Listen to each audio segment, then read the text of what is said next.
Buongiorno, ben ritrovati in diretta come sempre con collegamenti dalle varie redazioni ed ospiti in studio per raccontarvi le notizie del nostro territorio e la cronaca anche in primo piano, perché c'è stata una tragedia a Bussolengo in provincia di Verona. 2 persone sono morte nella fuoriuscita della loro auto lungo la strada regionale 11. La vettura sarebbe uscita di strada autonomamente senza il coinvolgimento di altre auto. Sul posto i soccorritori del SUAM 118, quegli agenti di polizia stradale e vigili del fuoco. Le vittime sono 2 genitori di origine cinese. Il grave incidente è avvenuto poco prima di mezzanotte. L'uomo e la donna, rispettivamente di 32 e 31 anni, sono morti sul colpo nello schianto della loro auto, che è andata a sbattere violentemente contro un albero. Ferita gravemente la figlia di 4 anni che si trovava sul sedile posteriore. La piccola è stata estratta dall'auto dai vigili del fuoco e trasportata dai sanitari del SUAM 118 a Verona all'ospedale di Borgo Trento.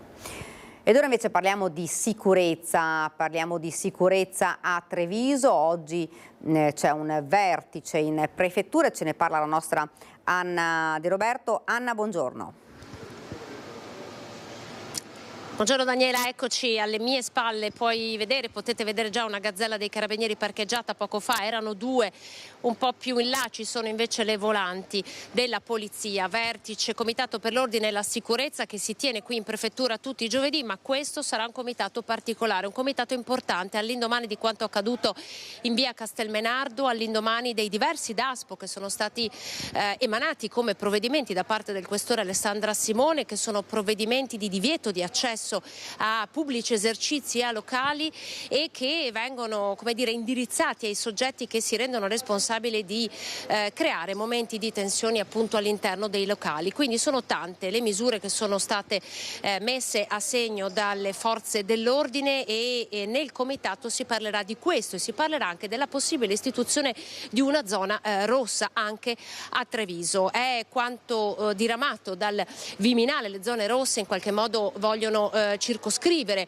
una location all'interno della quale si pensa possa esserci un elevato tasso di pericolosità e purtroppo sta avvenendo questo anche a Treviso. Sapete che abbiamo dato tante notizie legate alla zona di Via Roma e poi tutto attorno al quadrante di Piazza Borsa, quindi via Collalto e poi le vie che insistono attorno al PAM, e tutti questi luoghi e tutte queste questioni saranno messe sul tavolo. Eccoci qua, chiedo a Nicoletta Rizzetto, vi facciamo proprio vedere perché alle mie spalle c'è la prefettura, il comitato è iniziato alle 11, c'è il questore Alessandra Simone, c'è il comandante provinciale dei carabinieri di Treviso, il colonnello Massimo Ribaudo, ci sono anche gli uomini della finanza e poi ovviamente seduti a tavola attorno al prefetto Angelo Sidotti c'è anche il sindaco di Treviso Mario Conte, che metterà sul tavolo questioni importanti. Non è nuova la notizia che il primo cittadino ha chiesto maggior attenzione, quindi anche più uomini alle forze dell'ordine, ha mandato un messaggio al ministro, ai 2 ministri, quindi giustizia e ministro dell'interno, affinché fossero inviati proprio nella città di Treviso più agenti per far fronte a questa escalation di atti, di fatti di microcriminalità che stanno avvenendo proprio in città e di cui ormai vi stiamo dando conto da diverse settimane. C'è poi un'altra notizia, Daniela, e vi richiederemo la linea a breve quando da questa porta usciranno i protagonisti di questa tavola rotonda, così potremo anche provare ad intercettarli e capire che cosa è emerso.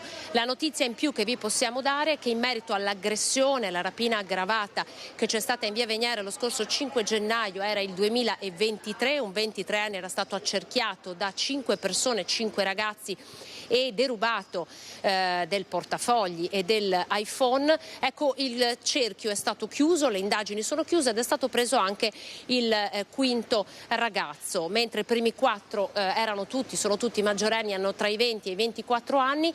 Quest'ultimo ragazzo che è stato intercettato ed oggi è stato denunciato, all'epoca dei fatti era minorenne, oggi invece ha 19 anni. Quindi diciamo che attorno a questo episodio che aveva fatto parlare di sé la città di Treviso in tema di sicurezza, finalmente il cerchio è stato chiuso e anche l'ultima persona che si è resa responsabile di questa rapina aggravata è stata denunciata.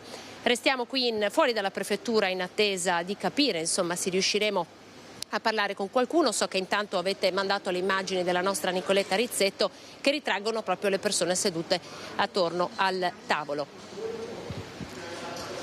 Se state, teniamo la linea perché sta scendendo proprio il sindaco Mario Conte. Allora Daniela, dacci la linea perché siamo in diretta, abbiamo il sindaco Mario Conte qui con noi. Comitato per l'ordine e la sicurezza, si è parlato di zone rosse oggi, sindaco? Si è parlato di zone rosse e soprattutto si è arrivati alla decisione che Treviso non necessita dell'istituzione di zone rosse per come sono state interpretate dal Ministero, e quindi sono stati tra l'altro analizzati i dati dei reati, e con grande soddisfazione possiamo anche dire ai nostri cittadini che Treviso resta saldamente la città più sicura del Veneto, e quindi ho ringraziato le forze dell'ordine per il grande lavoro che svolgono.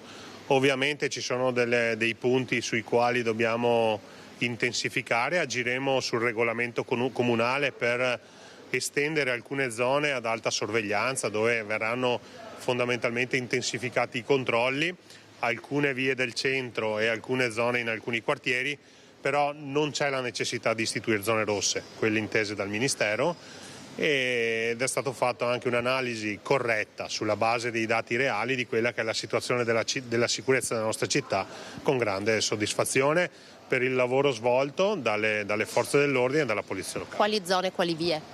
No, adesso faremo una riunione tecnica per stabilire quali sono i quadranti della città che necessitano di maggiori controlli, e soprattutto anche se ci sono delle situazioni puntuali in alcuni quartieri andremo ad affrontare anche quello. Però è anche giusto parlare seriamente in modo responsabile del tema della sicurezza senza farci prendere da reazioni di pancia sulla base delle situazioni che sono state certamente brutte da condannare e da combattere, però non dimentichiamoci che viviamo in una delle città più sicure d'Italia. Un messaggio all'opposizione? No, è un messaggio alla cittadinanza che giustamente si è preoccupata per gli episodi successi, che non sono stati né sottovalutati e né considerati poco, sono stati presi con grande attenzione. C'è da dire che uno dei risultati più belli che le forze dell'ordine hanno portato oggi è che qualora succeda qualcosa poi si ricostruisce sempre il responsabile, quindi c'è una grande risposta delle istituzioni. Noi lavoriamo per prevenire ovviamente, e qualora non ci riusciamo invece ad intervenire con la repressione, quindi anche questo è un messaggio di grande fiducia che lancio ai miei cittadini. Ovviamente sul tema della sicurezza l'attenzione è sempre molto alta e abbiamo chiesto di rafforzare gli organici al Ministero proprio perché non vogliamo abbassare la guardia e non vogliamo sottovalutare la situazione, però è altrettanto giusto dire che Treviso rispetto alle altre città d'Italia e del Veneto è ancora un'isola felice. Sì, non c'è l'eventualità che lei emani delle ordinanze come sono state fatte, ad esempio di divieto di consumo di alcol in determinati orari, in determinate zone, questo è uno dei suoi strumenti? No, ci sono delle zone identificate nel regolamento di polizia urbana, quindi un regolamento comunale che non ha nulla a che vedere con l'ordinanza, con la direttiva ministeriale, che verranno incrementate sulla base di alcune segnalazioni che ci verranno date ovviamente dai cittadini e anche dalle nostre forze dell'ordine, e quindi è stato fatto un grande lavoro davvero, e ringrazio anche la nostra polizia locale perché la presenza delle videocamere di sorveglianza, la presenza capillare nel territorio ci consente di prevenire tante situazioni e qualora non riesce a prevenirla di intervenire subito dopo. Andremo ad incrementare quelle zone ad alto controllo fondamentalmente. Ad esempio? Voglio dire, allargheremo l'area a Piazza Pio X, via Castelmenardo, proprio per dare una risposta anche alla luce di quanto è successo. Però ci sono anche dei quartieri che evidenziano alcune criticità, penso a qualche zona a San Liberale piuttosto che a San Zeno, però voglio dire che non sono identificativi di un problema di sicurezza nel quartiere, ma dove sono state segnalate e denunciate delle situazioni soprattutto legate allo spaccio più che ad atti di violenza, che devono essere affrontate con grande impegno. L'ultima cosa che le chiedo, approfittando della sua presenza, lei ha nominato via Castelmenardo, domani al riesame gli avvocati di 2 dei ragazzi che sono attualmente in carcere chiederanno i domiciliari. Se la sente di commentare questa notizia? Gli avvocati lavorano da un punto di vista tecnico sulla base della lettura e l'interpretazione della norma.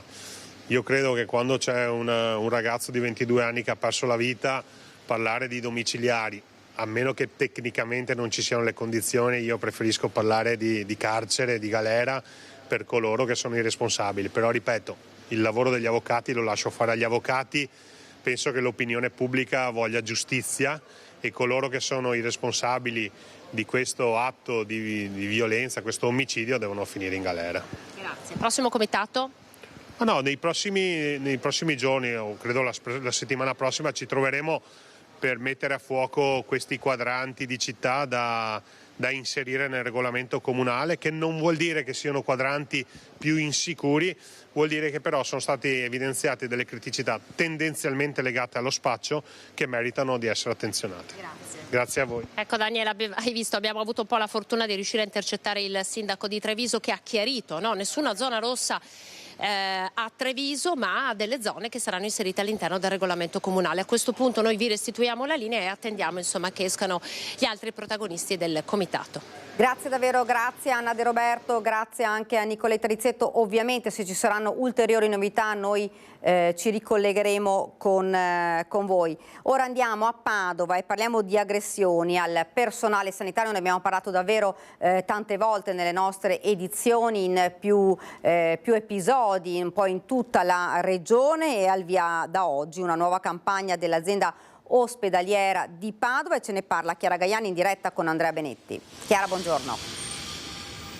Daniela, buongiorno ai telespettatori. Sì, come dicevi tu da studio, parte proprio oggi una campagna di sensibilizzazione per cercare insomma di eliminare questo fenomeno delle aggressioni ai sanitari, una riproduzione di un'immagine che di cui davvero sarà tappezzata tutta l'area dell'azienda ospedaliera, dove ci troviamo con il collega Andrea Benetti, ma anche l'ospedale Sant'Antonio, in cui si invita all'ascolto, alla cortesia, che migliorano la cura, e quindi l'invito è quello di rispettarsi, da una parte il paziente, dall'altro chi cerca di curarti. Serve nel mezzo davvero il rispetto. Questo perché l'immagine che vedete alle mie spalle è quella di Wonder Woman. Ricorderete forse lì dal 2020, dall'anno del Covid, quando per tutti noi gli operatori sanitari da tutti noi sono stati considerati degli eroi.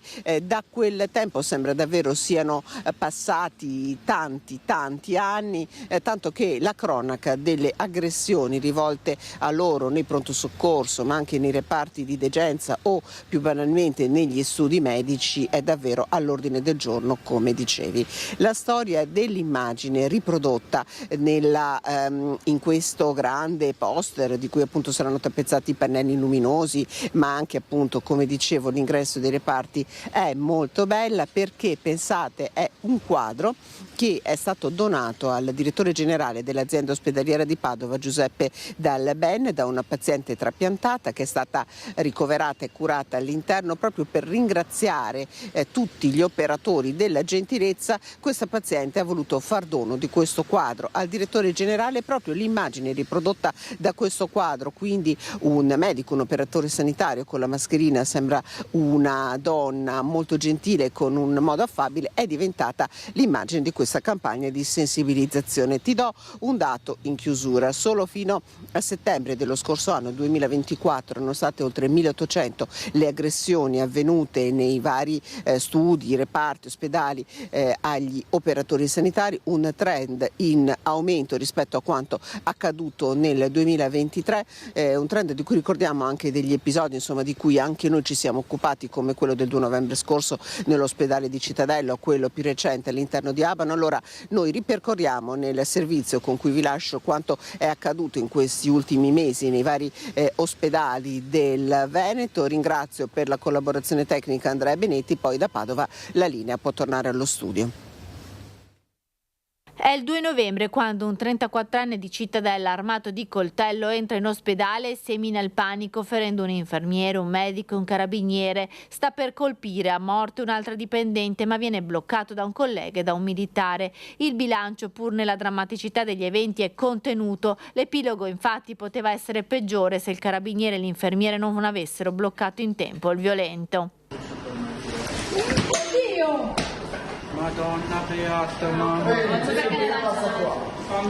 Questi Queste immagini invece risalgono al 6 dicembre scorso, ospedale Borgo Trento a Verona. Un 34enne marocchino, dopo le dimissioni dal pronto soccorso, ha aggredito un addetto alla sicurezza intervenuto dopo che, alterato e agitato, il 34enne stava cercando di aggredire medici e infermieri.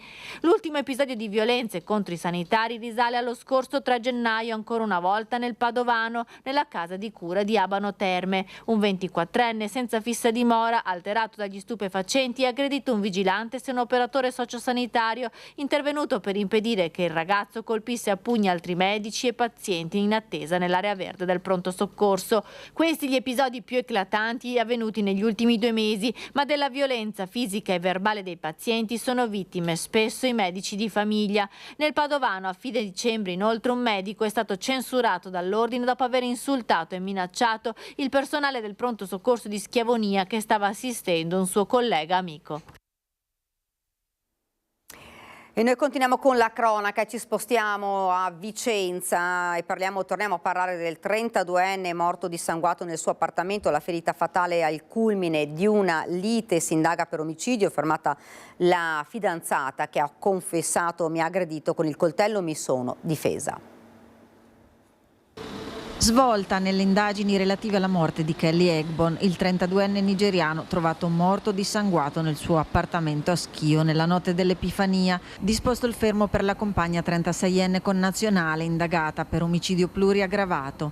La procura aveva aperto un fascicolo con l'ipotesi di reato di omicidio a carico di ignoti, poi la svolta a distanza di 24 ore dopo un lungo interrogatorio. A trovare Kelly Egbon privo di vita in una pozza di sangue, la presenza di una ferita da taglio all'arteria femorale in una gamba, i soccorritori e i carabinieri di Schio intervenuti nell'appartamento di Piazza Garibaldi a pochi passi dal Duomo. Secondo le prime dichiarazioni fornite dalla donna, che al momento dell'intervento dei militari era nell'appartamento, i due avevano consumato in serata delle birre in un locale e una volta rientrati a casa, mentre lei si stava cambiando, avrebbe sentito un forte urto proveniente dalle sue spalle, notando il compagno riverso sul tavolino in vetro completamente frantumato, con una forte fuoriuscita di sangue dalla gamba che aveva tentato di tamponare.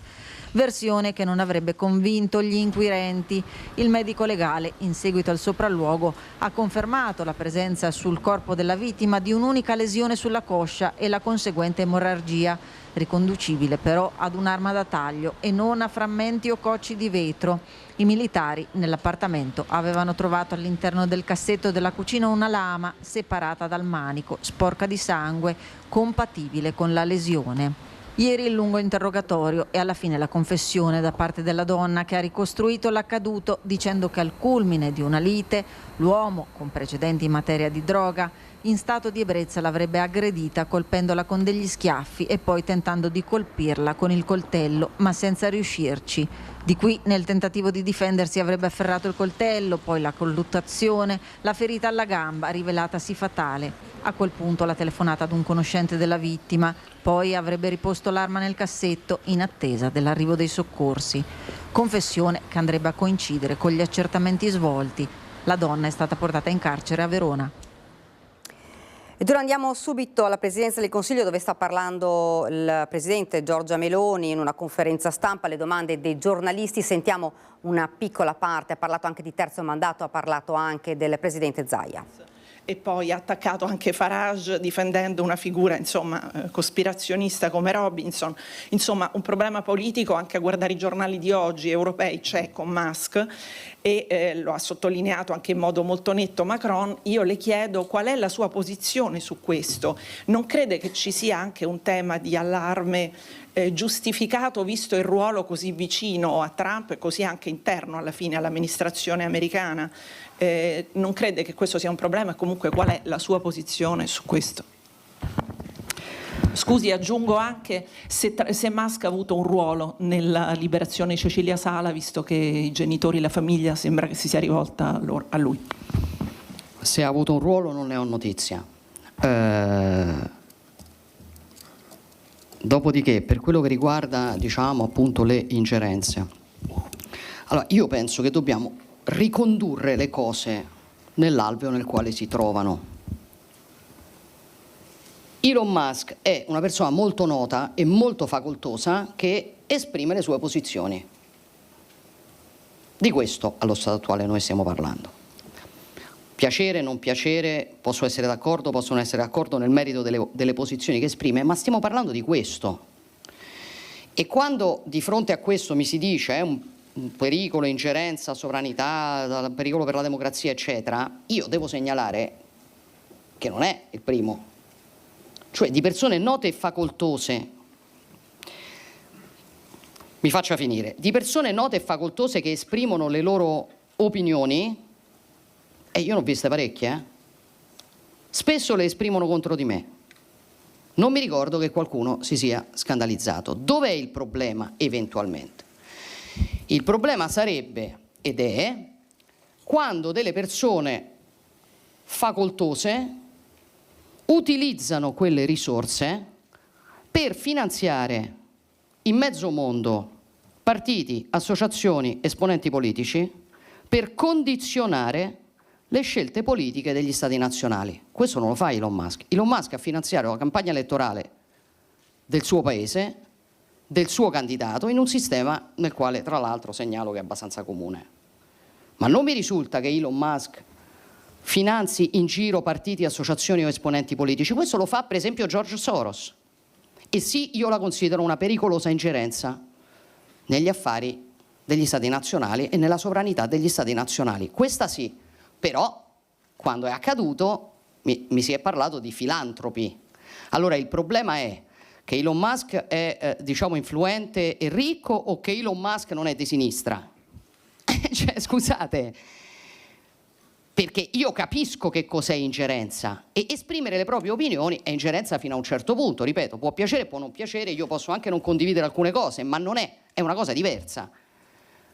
Dopodiché, secondo me, l'ingerenza sulla sovranità di un paese si ha quando i miliardi vengono spesi per condizionare le scelte politiche pagando gli esponenti politici.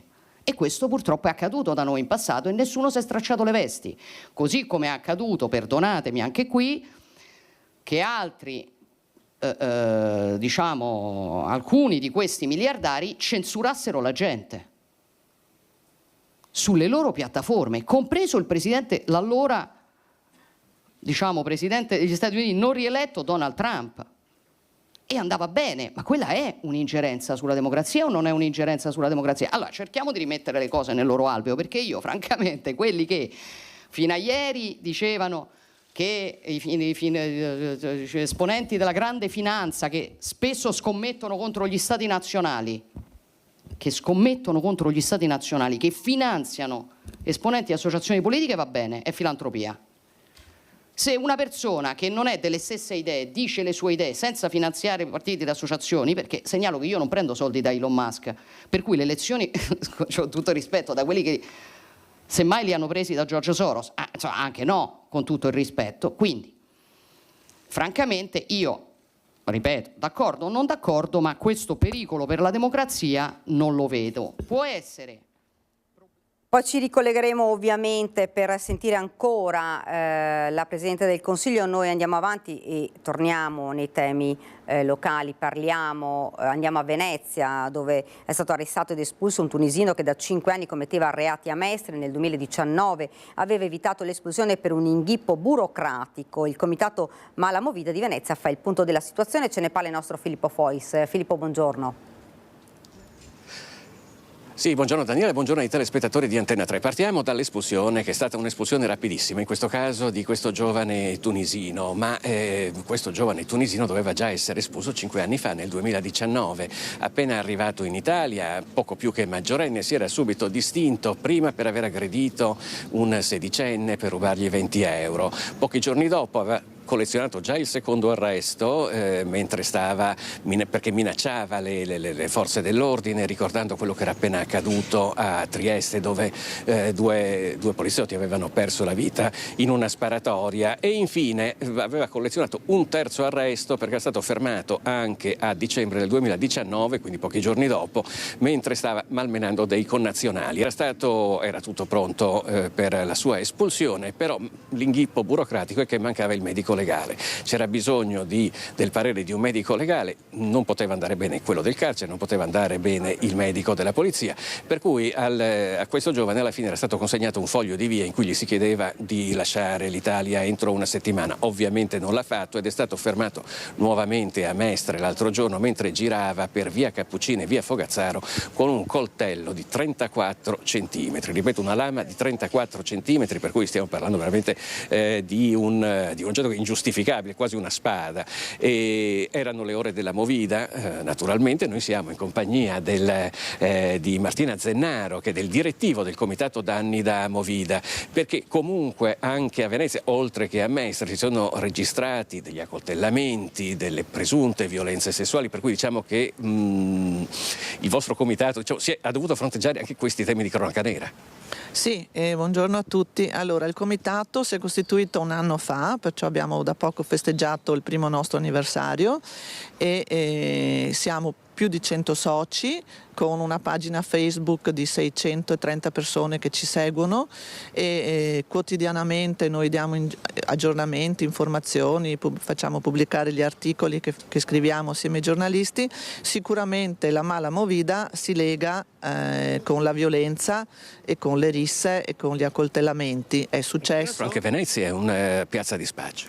Anche Venezia è una piazza di spazio, ci sono le zone che già si conoscevano vecchie, alle quali si sono aggiunte delle zone nuove. L'ultima in ordine di new entry è la zona di Canareggio, dove si sta facendo abbastanza per cercare di arginare questa zona, oltre a quelle Ormesini, Santa Margherita, ma anche Campo Santi Apostoli, anche altre zone che una volta erano abbastanza... Cesare Battisti, già Bellavienna, che siamo a Rialto. Quindi. Campo Bellavienna è un campo frequentato da persone molto giovani, purtroppo sembra che diano da bere ai minorenni e perciò abbiamo chiesto dei controlli che stanno facendo, anche quello in collaborazione con le forze dell'ordine, finanza, questore, prefetto, e sono tutti dell'idea che insomma c'è bisogno di questi controlli. E come comitato abbiamo un buonissimo rapporto sia con le istituzioni, con gli assessori e con le forze dell'ordine e di questo siamo molto contenti. C'è poi una cosa adesso, oramai possiamo... intanto le faccio una domanda sulle cosiddette zone rosse, quelle che che vuole il ministro dell'Interno Piantedosi, vale a dire i prefetti hanno ricevuto il compito di localizzare delle zone particolarmente sensibili che possono essere anche quelle della Movida, in cui vengono rafforzati i controlli su chi entra e chi esce. Più o meno qua sappiamo quali sono le zone rosse. Cosa ne pensate di questa iniziativa? Sì, pensiamo che sia una cosa utile e siamo molto curiosi di vedere quando comincia. Direi che Venezia è una città molto più facile rispetto ad altre città, non solo perché non è grande, ma perché le zone cosiddette rosse adesso di mala movida sono zone ben conosciute, tutti le conoscono. Un'ultima, lei prima mi stava parlando di una nuova preoccupazione che avete come comitato, di che cosa si tratta? Sì, allora la preoccupazione del comitato è che a livello nazionale si è deciso di istituire questi dehors. Cosa sono i dehors? Sono degli spazi riscaldati dove poter stare nei bar anche in inverno. In genere in alcune città sono delle strutture prefabbricate che a Venezia però non si possono mettere, ma Venezia sta seguendo quell'esempio perché ormai la città è piena di... Cosa che vi preoccupa? Ci preoccupano le stufette elettriche. Ci sono delle stufette in tantissimi locali, bar e ristoranti, appese sotto agli ombrelloni o in vicinanza a tendoni di plastica che non sarebbero regolamentati, con i cavi che penzolano sui piatti dei turisti, e la new entry ancora sono delle lampade a raggi infrarossi che vengono puntate sui tavoli dei clienti e che ci stiamo informando, ma sembra che facciano anche molto male alla salute. In una città come Venezia a rischio incendi, dove è difficile quando succede un incendio, un cortocircuito, intervenire molto velocemente, siamo molto preoccupati. Anche perché poi a Venezia, lo ricordiamo, solamente a Venezia città ci sono oltre 1000 tra bar e ristoranti, per cui veramente una concentrazione enorme. Noi ringraziamo Martina Zennaro del coordinamento del Comitato Danni da Movida da Venezia. Vi restituiamo la linea. Grazie davvero, grazie a Filippo Fois. Noi continuiamo la nostra prima edizione e torniamo a parlare della conferenza stampa della Presidente Meloni che parla del terzo mandato, parla delle regionali e dice: io penso che Fratelli d'Italia debba essere tenuto in considerazione, penso che di questa vicenda si debba discutere con serenità con gli alleati e lo faremo. Ci saranno le elezioni regionali ampie e delicate, ne abbiamo cominciato a parlare e continueremo a farlo, lo ha detto appunto la Premier Meloni nel corso della conferenza stampa con i giornalisti, parlando proprio delle regionali in Veneto, della possibilità che il candidato sia di Fratelli d'Italia. Ovviamente poi continueremo a parlarne anche nel corso dei nostri telegiornali. Ed ora invece parliamo di emergenza abitativa a Vicenza, il punto sull'edilizia residenziale pubblica, investiti 6 milioni di euro per il recupero di case popolari. Ce ne parla la nostra Luisa Bertini con Simone Squarzini insieme al sindaco, se non sbaglio, Giacomo Possamai. Luisa, buongiorno. Sì, buongiorno. Buongiorno a te Daniela, buongiorno ai nostri telespettatori. Sono in compagnia con il sindaco Giacomo Possamai che oggi ha illustrato questo piano casa da 6 milioni di euro, emergenza abitativa che si sente anche nel comune di Vicenza, insomma un piano casa esteso e volto a risistemare gli alloggi sfitti di residenza pubblica. Vicenza, come tante altre città, ma forse più di altre città, soffre in maniera importante la mancanza di appartamenti, di case disponibili a prezzi accessibili, in particolare in affitto, e quindi abbiamo riordinato in questi mesi tutti i possibili finanziamenti che si potevano ottenere, da quelli europei a quelli regionali a quelli messi dal comune, che è quasi 1,5 milioni. Siamo arrivati a mettere insieme la somma di 6 milioni già pronti, e questi 6 milioni ci portano a recuperare circa 100 alloggi. In più abbiamo fatto un piano di alienazione di circa 60 alloggi, i cui quattrini che andremo a recuperare li investiremo sul recupero di altri alloggi. Insomma, l'obiettivo che ci siamo dati è portare dal 30% che c'era 1 anno e mezzo fa, quando è iniziata l'amministrazione, al 20% gli alloggi sfitti in città, sfitti in città di Vicenza, che vuol dire recuperarne circa 150. Poi tra l'altro dagli anni scorsi a quest'anno si è allungata la lista delle richieste proprio di alloggi popolari. Questo è un tema molto importante, siamo di fronte a un grande aumento di richiesta. Normalmente la graduatoria era composta da circa 800 richiedenti aventi diritto, sono arrivati a 1000 perché sono sempre di più le persone che hanno bisogno di casa, sempre di più le persone in difficoltà e che quindi hanno diritto, secondo i parametri, ad avere una casa, un appartamento di edilizia di residenza pubblica, e quindi di questo tema non possiamo che occuparci. Metterci risorse così serve per provare ad accorciare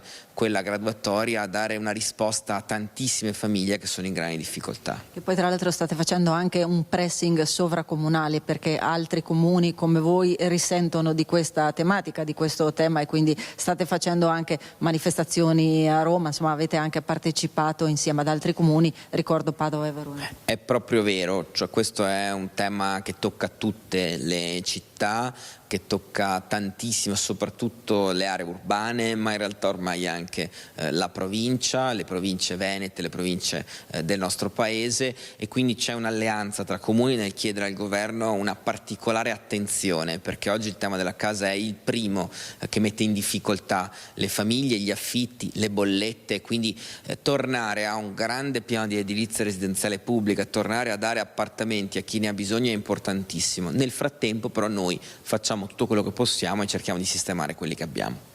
Ecco, io ringrazio il sindaco per essere stato con noi e restituisco la linea allo studio. Grazie davvero a Luisa Bertini. Noi ora ci fermiamo per una piccola pausa pubblicitaria, poi torniamo di nuovo qui con altri collegamenti, altri servizi, altra cronaca.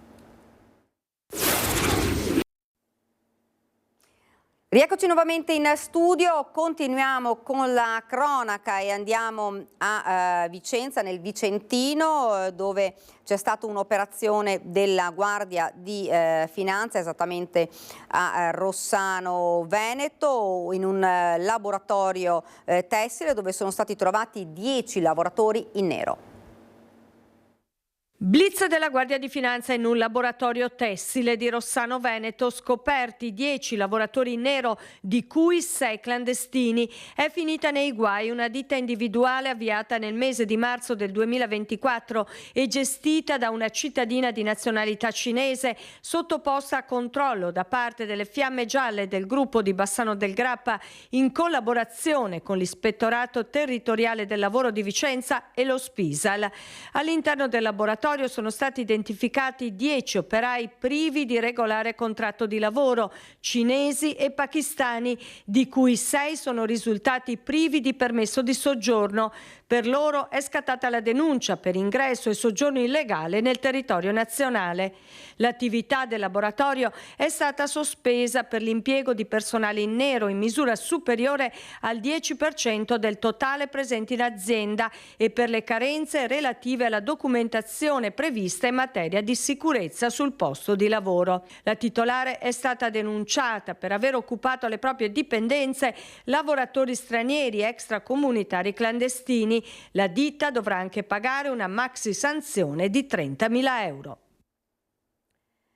Ed ora parliamo della fine vita, quinto caso di suicidio assistito in Italia, il secondo in Veneto, nel Trevigiano. Vittoria, 72 anni, ha atteso 8 mesi per avere il via libera dall'azienda sanitaria con la conferma dei requisiti. L'associazione Luca Coscioni, che ha seguito il caso, 8 mesi sono troppi, dice necessaria legge regionale che regolamenti i tempi di attesa. Prigioniera del mio corpo, ho bisogno di pace. Amo la vita, ma da troppo tempo la mia non è più davvero vita. Di notte in sogno io camminavo ancora. Ho sempre amato camminare. Ora sono troppo stanca per risvegliarmi ogni mattina e trovarmi bloccata dentro un corpo che non riconosco più e che è diventata una tortura continua. È il messaggio che Vittoria, nome di fantasia, 72enne trevigiana, affetta da sclerosi multipla da 20 anni, ha voluto lasciare dopo la morte tramite suicidio medicalmente assistito. Era una donna che attendeva quella risposta, atteso per 8 mesi, e a seguito della richiesta che ha fatto all'azienda sanitaria, e proprio nel momento in cui ci ha dato mandato anche per procedere per via giudiziaria e c'era la prima udienza a dicembre, l'azienda sanitaria ha risposto riconoscendo tutti i requisiti, quindi la sussistenza delle condizioni previste dalla Corte Costituzionale con la sentenza Cappato. Il caso di Vittoria è il quinto in Italia, il secondo in Veneto. È la seconda volta che l'US2, marca trevigiana, dopo il caso di Gloria nel 2023, ha fornito tutto il necessario per l'autosomministrazione del farmaco, ma non ha individuato dei medici che su base volontaria assistessero Vittoria nella procedura. Aiutata quindi da Mario Riccio, medico anestesista, consigliere generale dell'associazione Luca Coscioni. 8 mesi per una persona in quelle condizioni che reputa intollerabile la propria sofferenza sono tantissimi, diventano una tortura. È importante evidenziare che una normativa regionale interverrebbe affinché non ci siano 8 mesi di attesa. Dall'US2 solo poche righe dopo la morte di Vittoria. Per massimo rispetto della famiglia a cui l'azienda è vicina ed esprime le più sentite condoglianze, non saranno divulgate informazioni in relazione al caso, che ha seguito l'iter procedurale previsto dalla Corte Costituzionale. Dall'associazione Luca Coscioni, dopo il caso, la richiesta di una legge nazionale che fornisca tempi certi a chi vive nella sofferenza. Presto una legge nazionale che vada a eliminare anche le discriminazioni che sono rimaste in questo momento. Immaginiamo i malati che hanno tutte le condizioni ma non possono autosomministrarsi quel farmaco, rimangono prigionieri, appunto come scriveva Vittoria, con la sua famiglia che gli è stata vicino fino all'ultimo momento. E continuiamo con la cronaca. Ad Altissimo un pick-up ha rischiato di rovesciarsi nel bosco rimanendo in bilico sul ciglio del burrone e sono intervenuti i vigili del fuoco. Intervento dei vigili del fuoco in una zona boschiva ad Altissimo per un pick-up a rischio rovesciamento dopo essere finito con le ruote fuori dal ciglio della strada. Nessuna persona è rimasta ferita. La squadra dei vigili del fuoco di Arzignano ha ancorato il mezzo che è stato recuperato tramite un argano. Le operazioni di soccorso sono terminate dopo circa 2 ore. E torniamo a parlare della tragedia avvenuta ieri a Tarso, la comunità sotto shock. Angelo Franceschetti, 75 anni, storico ex barbiere del paese, è stato trovato, lo ricordiamo, senza vita nel ricovero attrezzi del suo podere, con lui un agnellino, entrambi morti probabilmente avvelenati dal malfunzionamento di un camino che ha saturato l'ambiente di monossido di carbonio emesso da una stufa accesa per il freddo. Poi fra l'altro ne parleremo proprio con i vigili del fuoco che daranno anche dei consigli. Abbiamo visto più casi purtroppo registrati in tutto il Veneto di persone intossicate e purtroppo in questo caso anche che hanno perso la vita. Ieri abbiamo parlato così, Angelo, tutto a posto, come facciamo da vicini, insomma. È ancora incredula la signora Rina per quello che è accaduto nel ricovero animali ed attrezzi davanti alla sua casa. Il vicino Angelo Franceschetti, 75 anni, storico ex barbiere di Tarso, è stato trovato senza vita dai carabinieri all'interno di questo locale. Ho visto pompieri, ambulanze, carabinieri, vigili, ho chiesto, ma si è fatto male? Tutto a posto, signora, tutto a posto, non ho chiesto nient'altro. Siamo tra le colline di via Castellich, quasi a confine con Corbanese, e qui Angelo Franceschetti si rifugiava quasi ogni giorno, partendo dalla sua abitazione di Conegliano o da quella che aveva davanti alla chiesa di Tarso. A dare l'allarme nella mattinata di mercoledì la moglie Santina, che prima ha chiamato tutti i locali del paese, poi i carabinieri, che hanno aperto il portone trovando i corpi senza vita di Franceschetti vicino a quello esanime di un agnellino. Ad ucciderli molto probabilmente il monossido di carbonio emesso da una stufetta è rimasto nel locale forse per il malfunzionamento di questo camino. Persona solare ed espansiva Angelo Franceschetti, come ricorda la vicina. Com'era come persona? Buonissima, io non posso dire proprio niente, anzi tutt'altro, gentilissimo. Infatti stamattina ho visto, guarda, è arrivato presto, ho detto Angelo, stamattina, perché ho visto la macchina. La presenza dell'auto di buon mattino indicherebbe che l'avvelenamento da monossido sarebbe già accaduto nella serata di martedì, anche se i vigili del fuoco non hanno potuto rilevare la presenza del gas, in quanto il locale era stato areato per permettere l'intervento dei soccorsi, purtroppo inutili. Franceschetti aveva già avuto a che fare col fuoco in questo edificio già nel 2018. Un incendio infatti aveva totalmente distrutto il fienile e parte del ricovero animali, dove erano morti carbonizzati un paio di maiali, oltre a conigli e pollame. E ancora qualche anno prima anche un'abitazione ad Arfanta di sua proprietà, poi venduta, era andata a fuoco. Angelo Franceschetti lascia, oltre alla moglie Santina, 2 figli e 3 nipoti che vivono in Australia.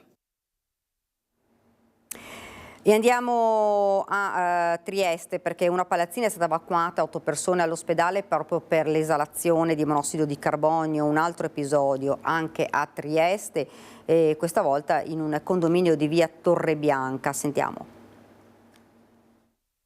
Purtroppo un altro caso di fuga di monossido di carbonio, siamo in via Torrebianca al civico 13, una palazzina di 4 piani è stata evacuata, quindi 8 condomini nella notte sono stati portati all'ospedale di Cattinara per accertamenti. Fortunatamente nessuno si è fatto male, nessuno è rimasto intossicato, però la paura c'è stata. Una tragedia sfiorata, dopo il caso del 30 dicembre in una palazzina di via Crispi dove un uomo perse la vita per le esalazioni da monossido di carbonio e 11 persone rimasero intossicate, ecco che stanotte in un'altra zona centrale di Trieste è stata rilevata nell'aria la presenza del gas killer. Stavolta fortunatamente nessuna vittima, ma è stata una notte da incubo per i condomini che sono stati fatti evacuare in tutta fretta dai vigili del fuoco. Secondo quanto appreso, l'allarme è scattato dopo la segnalazione di un rilevatore installato in un bed and breakfast del palazzo. In tal modo i soccorsi sono stati allertati direttamente dallo stesso dispositivo. Così i pompieri medici del 118 sono arrivati sul posto in tempo e hanno fatto uscire le persone dalle loro abitazioni. La casa vacanze invece era chiusa, nessun ospite all'interno. Gli 8 condomini evacuati sono stati trasportati all'ospedale di Cattinara. Dagli accertamenti medici è emersa l'esposizione al gas, ma non in quantità sufficiente per un'intossicazione. Nella palazzina di via Torrebianca i vigili del fuoco hanno individuato la perdita e la presenza del monossido di carbonio. Il gas era nell'aria, ma i pompieri hanno subito interrotto la propagazione. Scossi e impauriti i residenti del condominio che hanno passato la notte in ospedale. Non solo la palazzina, anche il negozio a fianco ha subito le ripercussioni dell'incidente. Sono stata chiamata questa notte perché appunto c'è stata questa perdita di gas e quindi insomma siamo corsi giù e c'era una leggera presenza anche in negozio qui da noi. Quindi lei lavora qua di fianco? Sono qui, proprio qui a fianco, sì. Cosa le hanno detto i pompieri? Sono intervenuti anche in negozio per assicurarsi della vostra salute? Sì, sono entrati, hanno fatto i rilevamenti e in fondo al negozio, la parte magazzino bagno, c'era una leggera presenza di monossido. La prima cosa che abbiamo pensato è ci mettiamo un rilevatore subito, anche a casa ce lo metteremo perché fa preoccupare.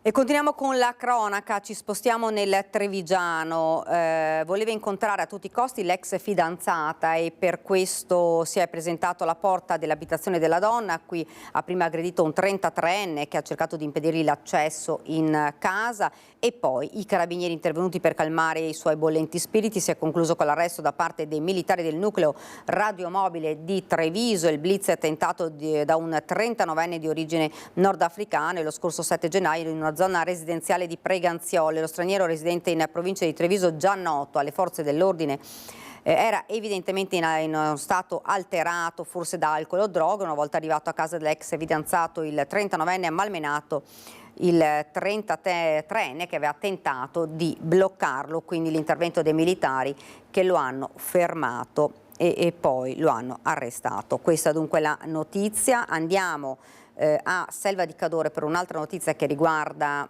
due veneziani, due cittadini di 66 anni e 72 che sono stati colti in flagrante dalla polizia nell'atto di gettare in una vallata a bordo strada 3 sacchi contenenti rifiuti domestici. L'episodio è avvenuto nel comune di Selva di Cadore, nel Bellunese, all'altezza di una scarpata stradale sul torrente Fiorentina. I due hanno spiegato soltanto di aver compiuto il gesto per liberarsi della spazzatura di casa. Sono stati ovviamente denunciati per abbandono di rifiuti.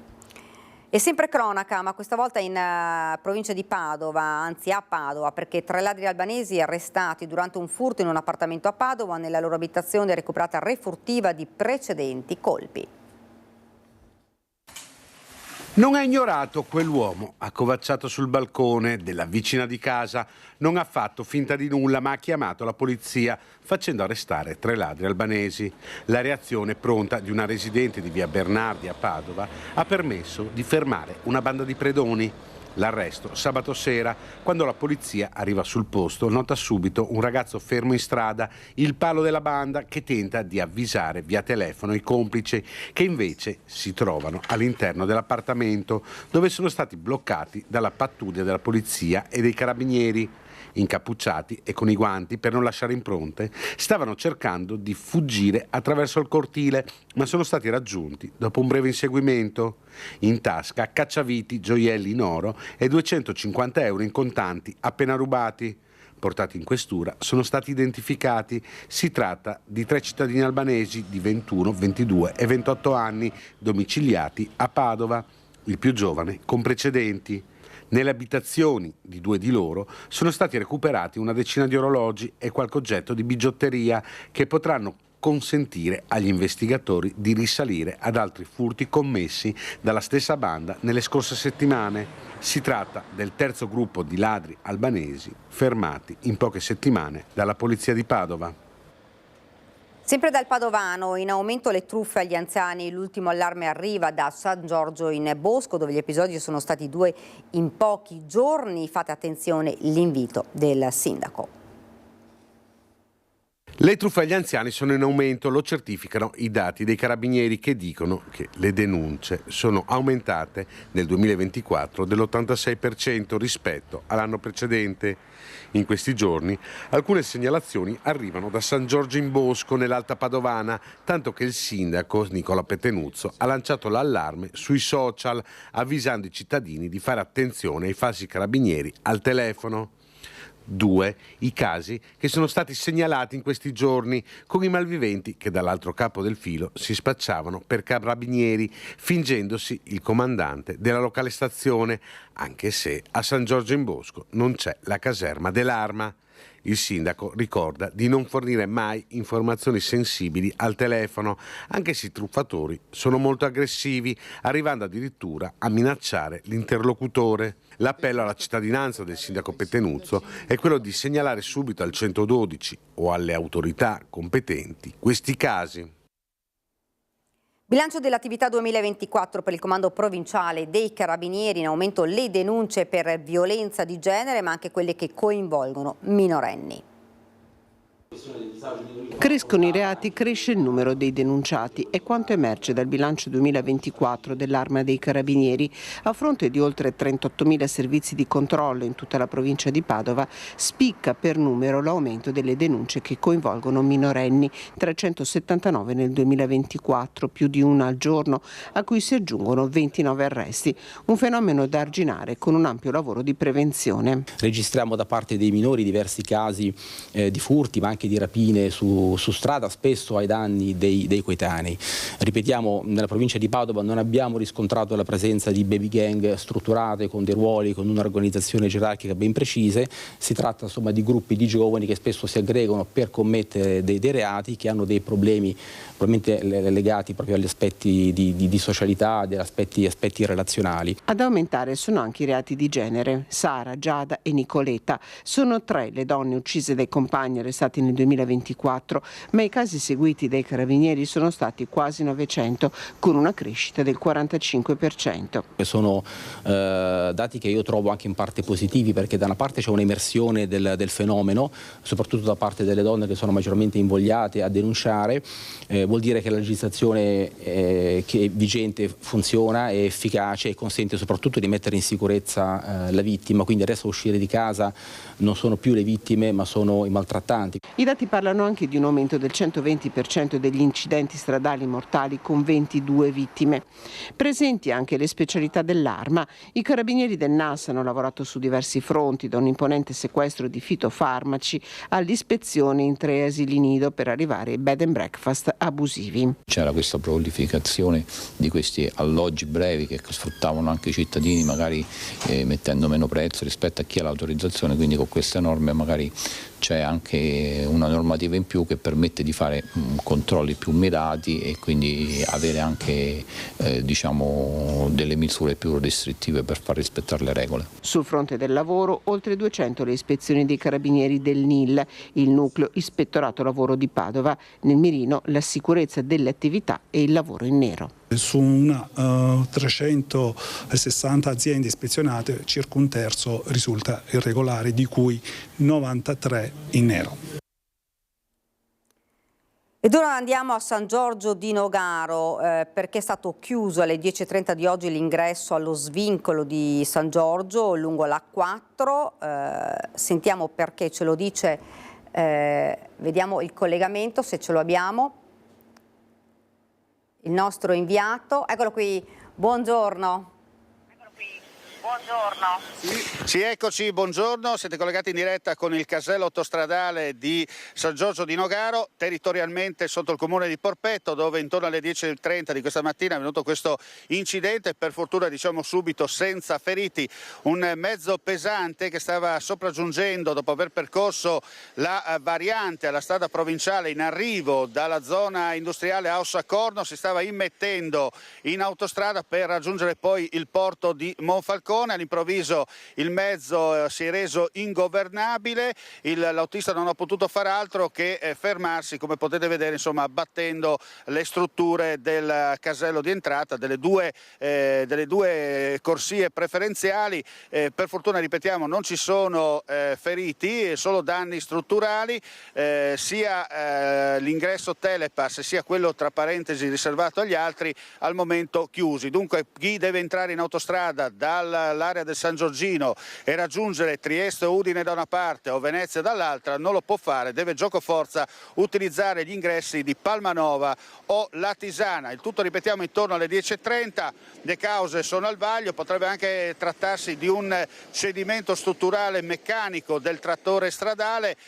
Sappiamo che il mezzo viaggiava comunque a velocità ridotta perché si stava immettendo in autostrada e, ripetiamo, per fortuna quello che conta, non ci sono persone coinvolte, neanche altri mezzi. In questo momento i tecnici di Autostrade Alto Adriatico stanno operando alacremente per riaprire almeno una delle due corsie in tempi celeri, per poi sistemare il tutto, si presume, entro la giornata odierna. Al momento, ripetiamo, interdetto l'entrata del casello qui dell'autostrada a San Giorgio di Nogaro per chi deve raggiungere Trieste, Udine o Venezia. Per fortuna, ripetiamo, non ci sono feriti. Chiaramente potete solo immaginare, visto che questo è un casello particolare riservato quasi esclusivamente, possiamo dire, a mezzi pesanti e veicoli commerciali, proprio per la sua caratteristica territoriale, potete solo immaginare, insomma, il caos che si è verificato al momento della chiusura, con le strade un po' bloccate per l'invasione in più rispetto al normale per quanto riguarda i mezzi pesanti che si dovevano immettere sull'autostrada A4. Il tutto è accaduto intorno alle 10:30, l'autista è uscito con le sue gambe dal mezzo, per fortuna, ripetiamo, non ci sono feriti, soltanto danni strutturali, ma ai noi l'autostrada al momento, l'ingresso dell'autostrada è chiuso e si spera, insomma, in giornata di riaprire almeno una delle due corsie riservate. Per il momento da San Giorgio di Nogaro, per quanto riguarda il casello, ma Porpetto come località comunale è tutto, ripasso la linea per la prosecuzione del telegiornale. Grazie davvero Omar Costantini per questo collegamento. Noi ci fermiamo qualche istante di pubblicità, poi torniamo nuovamente in studio. Siamo tornati nuovamente in studio, abbiamo parlato prima di monossido di carbonio, tanti casi purtroppo con il freddo, poi si accendono le stufe più o meno artigianali, poi ne parleremo proprio con i Vigili del Fuoco che sono qua in studio con me. Io vi presento subito Francesco Cicirello, Vigile del Fuoco di Treviso. Intanto buongiorno e grazie per essere qua. Buongiorno a voi, grazie. Purtroppo tanti casi, ieri c'è stato un decesso, abbiamo mandato in onda il servizio ancora non accertato ma presumibilmente proprio derivato da monossido, ma abbiamo visto anche da Trieste una palazzina evacuata, un altro morto c'era stato nel Trevigiano all'inizio proprio dei freddi. Una situazione davvero allarmante perché continuano ad esserci questi episodi, questi casi. Sì, effettivamente la statistica degli interventi dei Vigili del Fuoco confermano il fatto che hai appena detto, ovvero un incremento di interventi da parte nostra per intossicazione o comunque inquinamento da monossido di carbonio. Il monossido di carbonio è un gas tossico, pertanto è un gas che se inalato per una certa quantità di tempo e in certe quantità può anche portare alla morte, ha delle caratteristiche che lo rendono estremamente pericoloso, l'essere incolore, quindi non è percepibile alla vista, in odore, quindi l'olfatto non lo percepisce, in sapore, quindi non lo riesco nemmeno a percepire, non irrita, pertanto non mi provoca lacrimazione, non mi provoca nessun fastidio alla gola, però ha delle caratteristiche che possono appunto portare alla morte. L'incremento di interventi negli ultimi anni è da ricollegare a tanti fattori. Uno di questi è probabilmente attribuibile al fatto che i nostri impianti di produzione calore, che siano camini, stufe, che siano caldaie, invecchiano. E invecchiando possono non funzionare più come funzionavano una volta, e se ometto di fare quelle che sono le manutenzioni periodiche annuali, il rischio è che a un certo punto i fumi e i gas che dovrebbero andare fuori non vanno più fuori ma tendono a rientrare all'interno.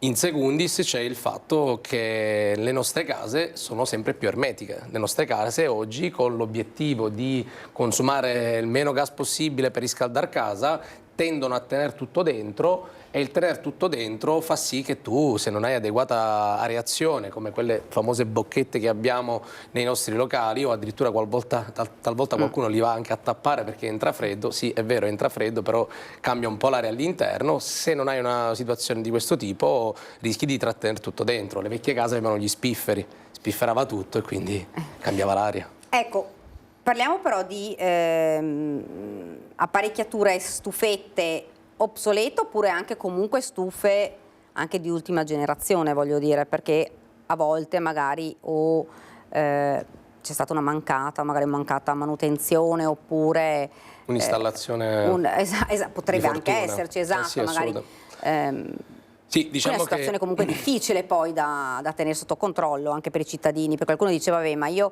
l'ho messa, è nuova, cosa devo fare di più?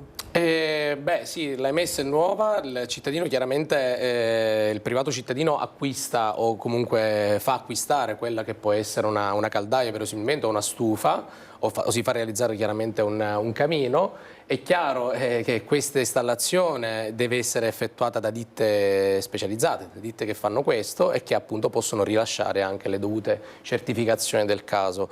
Al netto poi dell'installazione però c'è la manutenzione che va fatta ogni anno e quella lì, anche se la caldaia ha 3 anni, va fatta ogni anno periodicamente, perché c'è da accertarsi il fatto che la caldaia continui a bruciare correttamente e che allo stesso tempo tenda a espellere fuori fumo e gas, perché il rischio è quello che, non avendo un'adeguata manutenzione, una corretta gestione delle canne fumarie, ad esempio, se penso ai camini, talvolta ne parliamo per gli incendi, ma qui il caso è analogo, il beneficio è analogo.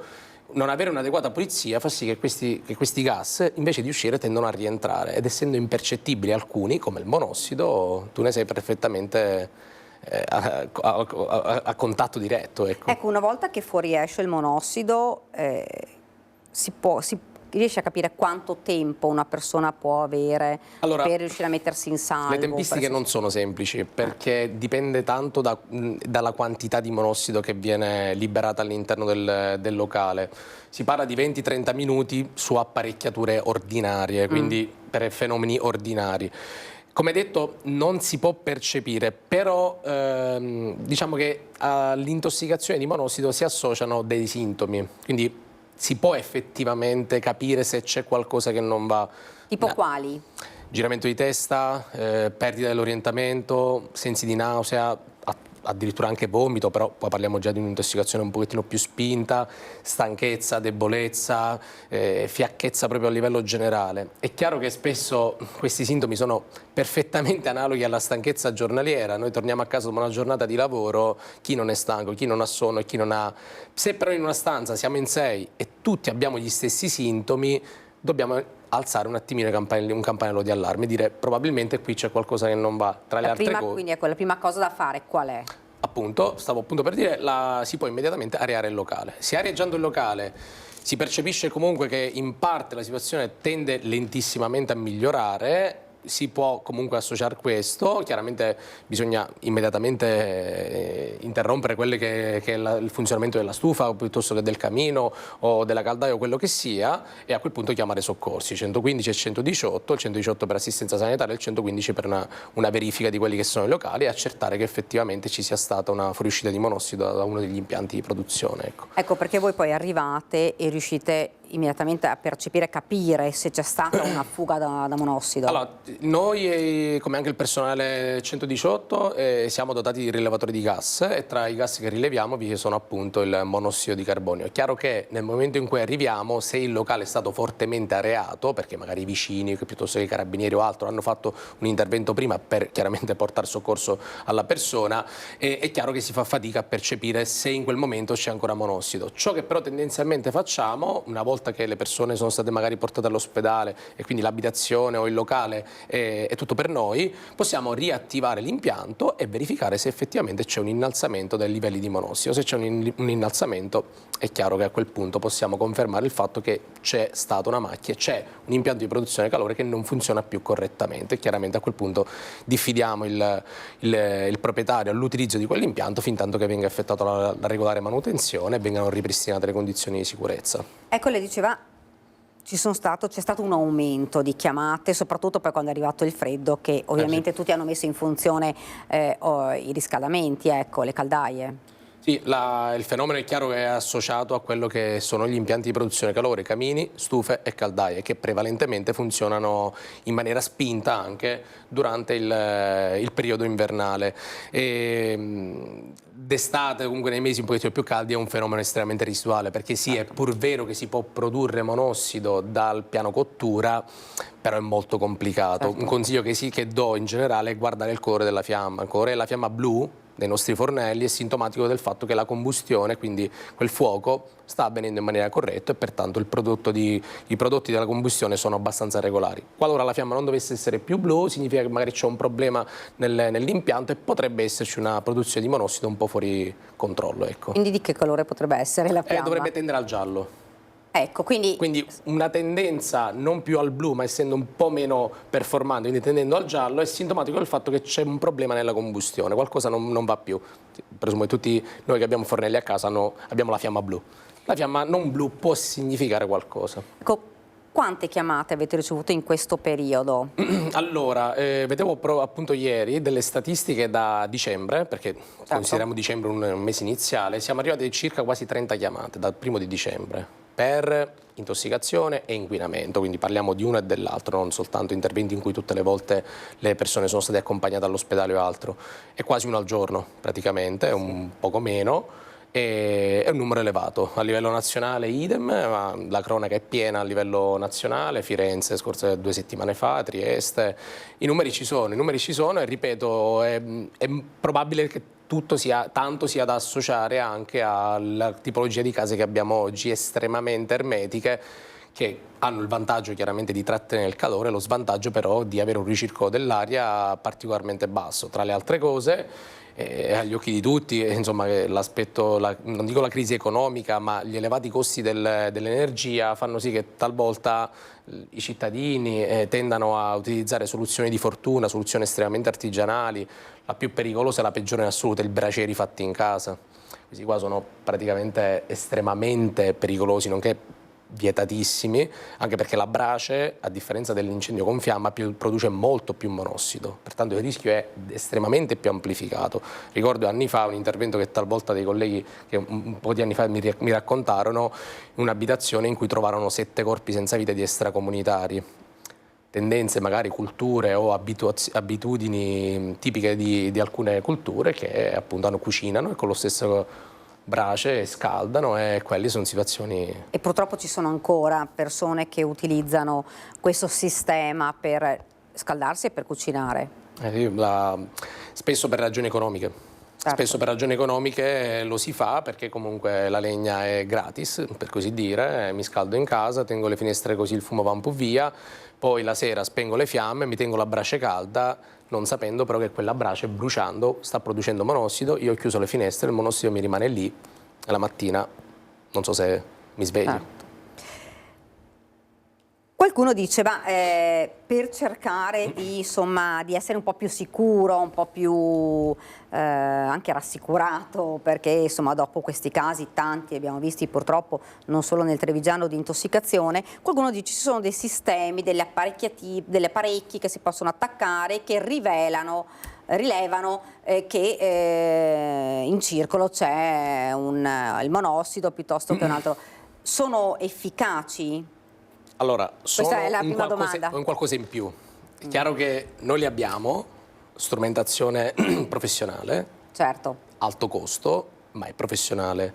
E a livello domestico, girando un po' online, trovi anche un 30, 35, 40 euro, quindi macchingegni molto semplici che possono essere posizionati nei nostri locali. Attendibilità, nel senso che chiaramente hanno una sensibilità che può lasciare il tempo che trovano. Sicuramente è meglio di non averlo, nel senso che se ho un locale in cui ho una scarsa ventilazione o un impianto importante, averlo in prossimità in particolare di quel caminetto, di quella stufa, può essere un qualcosa in più, ma non è la soluzione chiaramente, non è che installando quello lo rileverà sicuramente, anche perché, ripeto, hanno un'attendibilità e una sensibilità discutibile. È chiaro che il costo è quello che è, pertanto bisogna anche prendere con le pinze quel risultato, però può essere un'allerta, assolutamente. Dove si può mettere questa apparecchiatura, che molti ci chiamano e dicono no, abbiamo trovato infatti online questi apparecchi, dove li mettiamo? Vicino alle stufe, vicino alle caldaie, nelle stanze? Allora, in generale i camini o caminetti nelle stanze non dovrebbero esserci nemmeno nei bagni, pertanto dovrebbero essere in sala da pranzo, quindi in soggiorno, quello che sia, certo. può essere assolutamente consigliato installarne uno. Il monossido di carbonio pesa tanto quanto l'aria, quindi più o meno si distribuisce nell'aria, pertanto posso metterlo ad altezza d'uomo su un mobiletto, ed effettivamente se ci sono certe percentuali di monossido le rileva immediatamente. Chiaro, non va a rilevare le percentuali minime, anche perché nelle nostre abitazioni un minimo di monossido c'è per forza di cose, prodotto proprio dalle macchine che abbiamo, però è, non arreca nessun problema all'organismo. Ecco, un consiglio da dare alla gente, perché adesso ovviamente si sono tutti preoccupati, perché non è, ripeto, ieri abbiamo dovuto dare anche questa notizia, ma non è la prima. il primo episodio che si verifica soprattutto nella Marca. Qualcuno dice sì, ma è areggiare, fa freddo, e quindi però forse il fatto di areggiare ogni tanto potrebbe essere una soluzione, non dico di notte, ma magari durante il giorno. Sì, sicuramente areggiare può essere una prima soluzione. Tendenzialmente i locali in cui i cittadini avrebbero dovuto installare le stufe piuttosto che i camini, quello che sia, dovrebbero essere già dotati di fori, uno di areazione, uno di ventilazione, che di per sé appunto attivano questo meccanismo di ricircolo dell'aria, quindi di per sé dovrebbero già esserci. Se non ci sono, l'invito è a farli fare nel più breve tempo possibile. Comprendo anche lì che le tempistiche, le ditte, i costi talvolta, quindi in quel caso lì ovviamente bisognerebbe anche avere una sorta di ventilazione fatta dall'uomo, quindi cercare di più possibile far circolare l'aria. Relativamente agli impianti, una volta l'anno la manutenzione, su questo non ci sono soluzioni, non ci si può tra virgolette sostituire a un tecnico manutentore, quello è un affidamento che bisogna fare a una ditta specializzata che viene lì, ti fa il controllo dell'impianto e ne certifica il fatto che l'impianto funziona correttamente, così anche la canna fumaria. Ripeto, doppio beneficio della pulizia della canna fumaria, in primis il fatto che questa può essere vittima di incendio qualora non adeguatamente pulita, in secondo perché appunto può impedire ai fumi e ai gas di andare fuori e quindi di rientrare. E l'importante è di chiamare persone specializzate, perché a volte magari uno per risparmiare chiama una persona un po' un tuttofare, però poi non è garantito, diciamo, lo stesso risultato, ecco, in questo senso. Sì, esistono proprio ditte abilitate, penso agli spazzacamini, ad esempio nel caso della pulizia della canna fumaria, ma le ditte impiantisti che si occupano di installazione di caldaie o altro, chiamate loro, sono ditte che spesso e volentieri nei propri siti hanno tutte le certificazioni o comunque hanno l'adeguata expertise per fare quel tipo di lavoro, però appunto affidatevi a loro, evitiamo di affidarci all'amico di mio cugino che per farmi risparmiare 50 euro alla fine non so come l'ha fatto il lavoro, piuttosto che farlo direttamente in autonomia, perché pulire la canna fumaria può sembrare un'operazione semplice, però ha diciamo dei punti dolenti che possono essere anche particolarmente sottovalutati. Ecco, fondamentale è, qualora si abbia anche solo un sospetto, purtroppo a volte capita e il sospetto non c'è perché magari uno va a letto e quindi non si accorge, però insomma qualora si abbia un sospetto allertare immediatamente i soccorsi. Immediatamente. Ecco. Allertare immediatamente i soccorsi anche se si ha una presunzione perché appunto la certezza non ce la possiamo avere perché a meno che non abbiate un rilevatore che segnala la presenza di monossido di carbonio, pertanto allertate perché se magari quella volta vi è andata bene perché avete aperto la finestra, avete areggiato e i livelli di monossido sono rimasti bassi, non è detto che sia così la prossima volta. C'è accaduto un fatto 2 anni fa in cui appunto siamo intervenuti su un'abitazione in cui una persona anziana è stata trovata su una sedia estremamente fiacca e veramente prossima a quella che poteva essere la morte a tutti gli effetti, e sentendo i familiari hanno testimoniato il fatto che nei giorni precedenti il papà confermava il fatto che la mattina si svegliava sempre stanco, sempre sonnolenza, perdita di equilibrio e tutto. Questo è un campanello d'allarme. Campanello d'allarme. Chiaro, una persona di 90 anni... Certo. Come fa a non essere stanca e non avere sintomi li associ a quello? Però poniamoci una domanda in più. Può salvare la vita. In quel caso fortunatamente siamo arrivati in tempo, in altri casi no. Ecco, siamo quasi arrivati al termine perché dopo saluto Francesco Cicirello, che ringrazio davvero per essere stato qua, anche perché è un argomento che interessa davvero tutti, non molti ma tutti.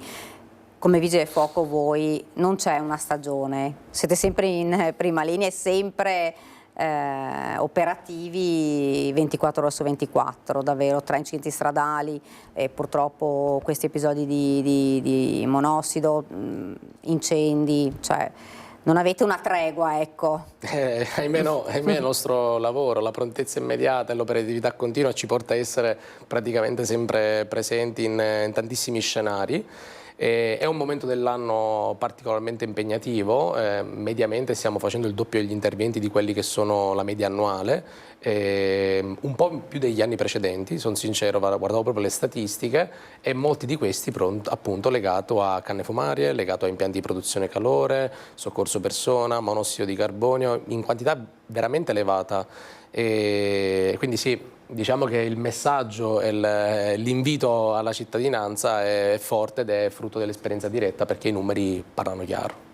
Grazie davvero per essere stato noi, speriamo di averlo a voi. ancora qui con noi per parlare magari di altro, magari di qualcosa di meno grave. Grazie davvero, Grazie a voi. Noi andiamo avanti perché l'ho visto sullo schermo il senatore Andrea Martella, segretario regionale del Partito Democratico. Eccolo qua, buongiorno. Buongiorno a lei e a tutti i vostri telespettatori. Allora, partiamo insomma dalla notizia bella di ieri. Oggi primo giorno di libertà per la giornalista che era stata in prigione. Primo giorno per Cecilia Salacasa.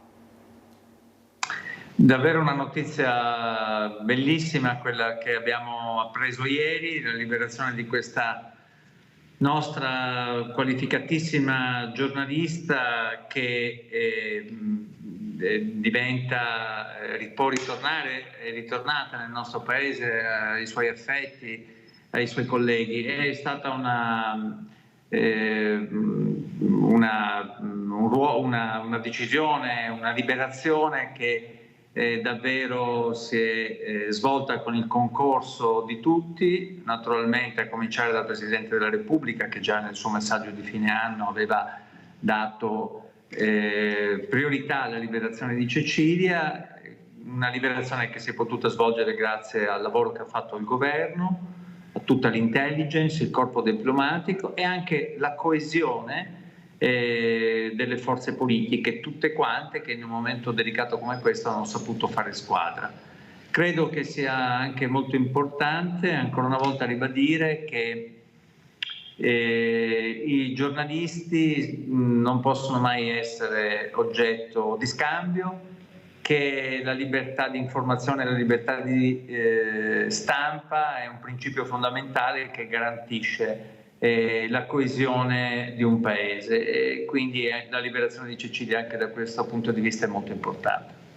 Ecco, oggi abbiamo fatto vedere qualche spezzone, c'è stata la conferenza stampa del Presidente Meloni, abbiamo sentito che ha parlato anche di elezioni, di terzo mandato.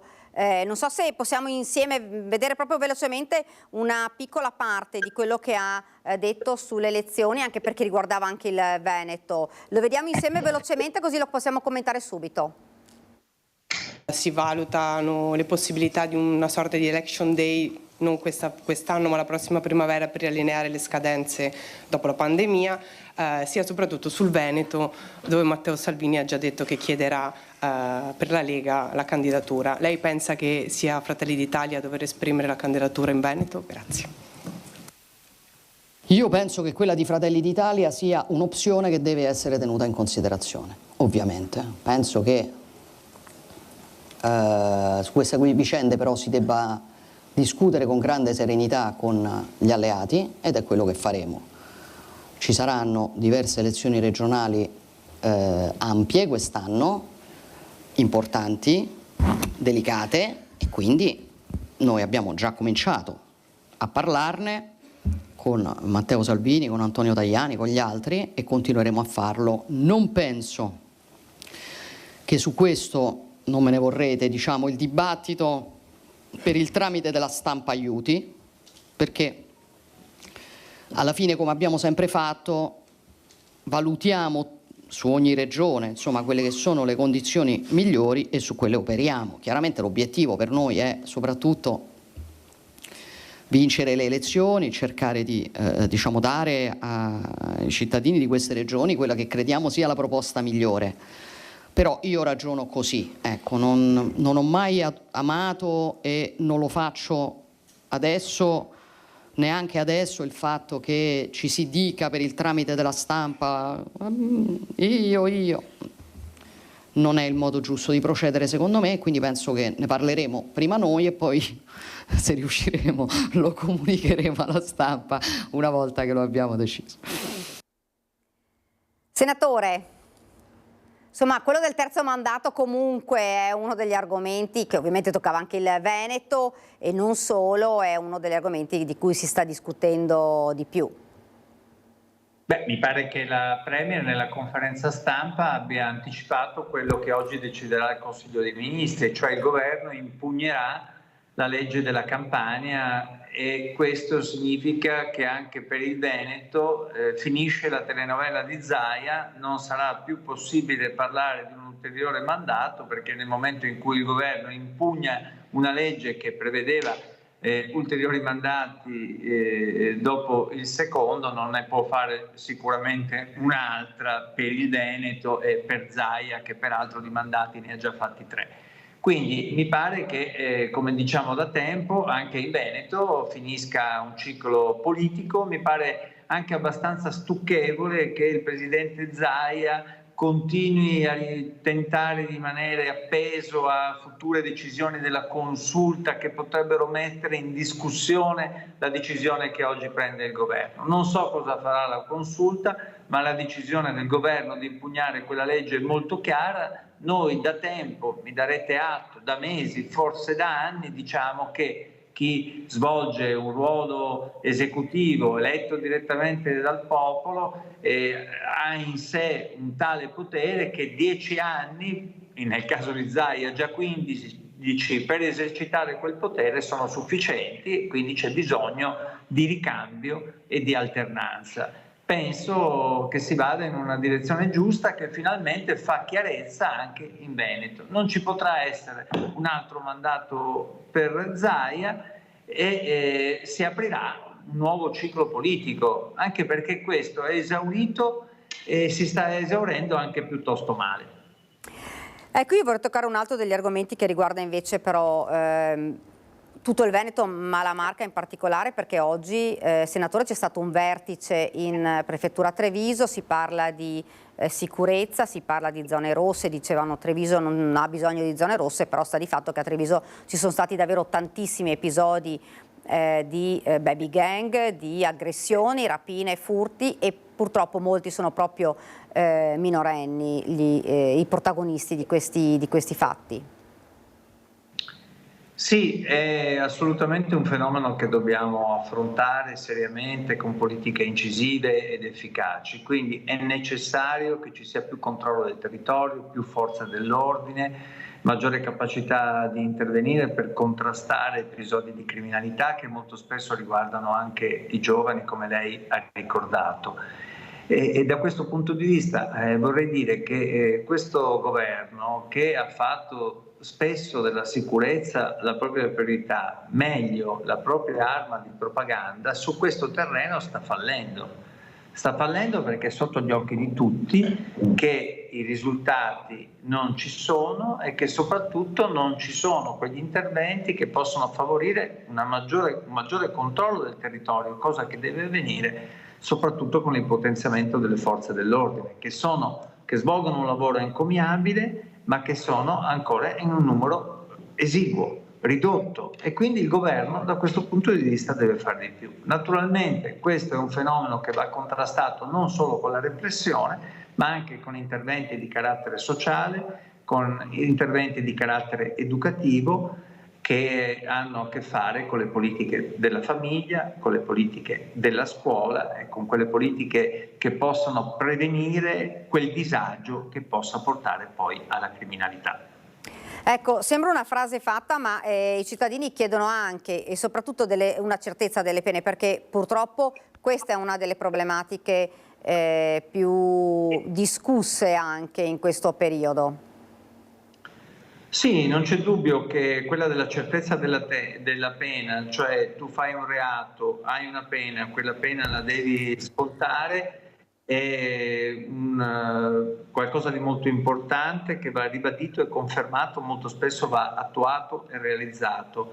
Però diciamoci anche che questo governo, nonostante abbia un ministro della giustizia che fa il garantista, in realtà ha fatto tutta una serie di interventi che vanno ad aumentare i reati e le pene. Penso al decreto Caivano o penso a lo stesso decreto sicurezza che non è stato approvato, ma che va verso un aumento delle pene o un restringimento delle libertà personali.